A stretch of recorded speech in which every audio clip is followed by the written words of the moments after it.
Hikaru, What a win. What a win indeed. Hikaru Nakamura moves to 5 points to 2 for Hans Neimann. And Hikaru, he needed to be crisper, said Magnus when he was on the show. And it feels like that game was as crisp as it gets. I mean, a lot of people are here on site watching from home. For entertainment purposes, this has been plenty entertaining. That game was also plenty instructive. Maybe Hikaru's best positional game, maybe his best game of these live SEC finals thus far. That was really well done. And now we're back to where we left off. I mean, Hikaru keeps playing this from the black side. Hans had a slight advantage in their game a couple ago, and now F6. So this is that Hikaru Nakamura candidate's preparation. It looks very weird, that pyramid pawn structure, C7 to E5 and G7 to E5. But down in the light squares, those feel like they're whites for the taking, and yet this is a justified opening. The engine backs it up. Well, I thought I saw Hikaru in front of the Louvre. There's that there's that big pyramid there, so he's taking some inspiration. But against Jan Nepomniachtchi in the candidates, right, he was orienting toward the D6, D5 pawn break. I think that F5 is the more natural pawn break. This is what he's going for. But again, very cagey chess. Hikaru is not forcing anything. He likes the position to be closed. But he also needs to do something, because rook D1 is coming. The pawn on D6 is tender. And Hans is definitely not waiting for Hikaru to choose a pawn break. H5 essentially traps the knight and leads to a disastrous loss of a pawn. It's those superfluous knights, once again. The knight on E7, it takes the path, the retreat from the knight on G6. And so H5 is a big threat. Oh, God. Yeah, that is how sometimes I play and regret it as soon as I do it. But now H5 can be played. And then H6. Exactly. You just use that pawn as a battering ram. You just go right after the black king. You're prying open the dark squares. And if H6 is played and black plays, say, G5, you're definitely thinking about sacrificing a piece on the square. Oh, absolutely. And I might not even be thinking about that sack. I might be doing it and then regretting it later. But we saw Alireza winning a game against Hikaru with that pawn on H6 that creates these long-term attacking potential. As Hans makes a more cagey, more patient move with knight H4, maybe he thinks that H6 by Hikaru is impossible due to bishop takes H6. Maybe he's also right about that. But Hikaru says, you took your eyes away from the center for a second. I'm going to make you regret it. And this is how you typically defend against a flank attack. You strike back in the center, and G6 is the only move. It's also a very natural move. G5, bishop takes G5. That looks too scary, even if it didn't work, but it does, that you wouldn't play it. So G6 makes perfect sense. What else could Hikaru be considering here? Because I don't know if I would even think about a single other move. Knowing Hikaru, he's looking at moves like knight G8. I've seen him play these types of moves against me. It's not that we've ever played. Maybe he wants to ignore the situation on the king side, pretend his king is perfectly safe. I don't find either of these options appealing. Maybe in a bullet game, is maybe he worried about something after G6? Bishop G5 there is no longer effective. I'm pretty surprised. He's just seemingly wasting a lot of time at this point. It's not to waste the overall match clock, excuse me. And we know with his experience, he finds those moments where I can just sit and waste that match clock, tick, tick, tick. We'll get closer and closer to the eventual bullet and the end of the match.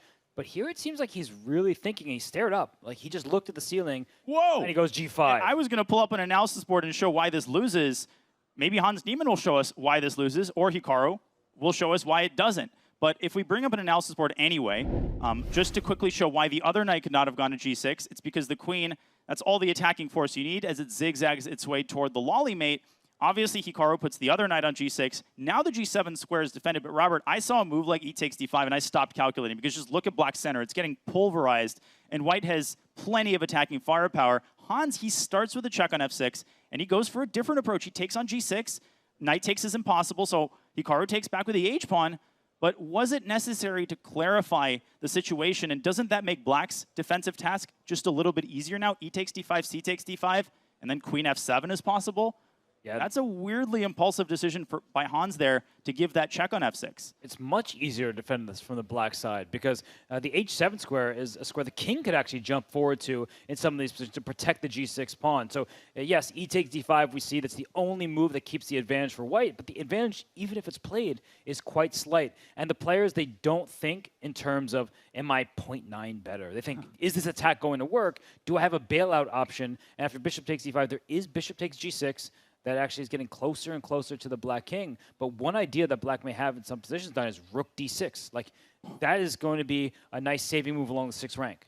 That was excellently spotted by you. I'm just going to show one very cool idea. If instead Hikaru had tried queen f7, let's get the queen trade in. There was this move, probably other winning moves, but queen g7 check is just a cool trick after the trade. Both minor pieces are hanging, so that was out of the question. But let's get back to the game. Bishop d5, rook e5, and queen f7. Now, very effective. We could see the dark squared bishop. All hands on deck here for Hikaru. I'm still terrified for his king safety. I'm looking at moves like knight h5. If I'm Hans, he needs to stay hands-on in this attack. And he's also got a lot of pawns, a lot of pawns for the sacrifice piece, Robert. Important not to forget that. He doesn't need to burn all of his bridges. I'm procrastinating because I'm trying to count how many pawns he has. I think it's 3. You are correct. It's 3 pawns, but there's one pawn that's great in the attack, but bad later in the game. It's that h6 pawn. You went to highlight it. You know exactly where I was going. Because with the queens off the board, and say the rook's getting traded as well, black will king h7, king takes h6. This is why we tell newer players especially not to overextend pawns. It's great for the attack. It threatens queen g7 checkmate if you can distract the black queen. But if the heavy pieces come off, immediately black will go and capture that pawn. And the h6 pawn could be bad in the middle game for another reason. It's something you pointed out. The black king now has a hiding spot on h7. Again, it's like the umbrella. If this pawn didn't exist, it wouldn't be great here, but it would also have prevented the black king from escaping through the H file, because that file would have been wide open. So what is Hans deciding between? Obviously, he can drop the queen back. He's definitely not going to take on f7 unless he feels the attack is really fizzling out. Knight h5. I keep looking at that move. It's kind of cute, but I think queen g5 is kind of better than that, because rook e7 is a threat, and Hikaru cannot hold on for a single second. Knight e6, Robert, and rook takes e6. Well, rook takes c6 does make sense. At first, I was like, what is that? But the point is that you want to take on g6 next and go right after the black king. I think the tricky part about this variation is rook e6. Let me put this on the board. Let's analyze this. Queen takes 6 and bishop takes g6. It looks like the black king just slides away. So where is bishop f5 maybe first? And you spotted that well before me. But let's say I go queen to d6. And Hans has found rook e6. Oh, my goodness. Will he find the follow-up? Because this looks, I mean, like black is about to hold, but there could be some bishop f7 with queen g7 mate coming and knight f5 bringing more firepower into the action. This is just not easy to go forward. Let's go to the live game, if we can. And he's found both of these moves. I mean, Hans, when he is in the flow, he is such an incredible player. And bishop f5, this is the double exclam move. The computer's wrong, because if he had taken on g6 immediately, in this very position, the black queen would have been on e6 instead of on d6, and you wouldn't have had the ability to jump the knight into the attack with tempo. This is what Grandmaster level attacking chess boils down to, Robert. And he found knight f5. Can he find the finishing touch, that cherry on top of the Shirley Temple? What is it? How do you finish this? Rook e1? This is exactly where, when you see the engine, it can be misleading. Because it says +5. It looks like white's winning. It's sky high.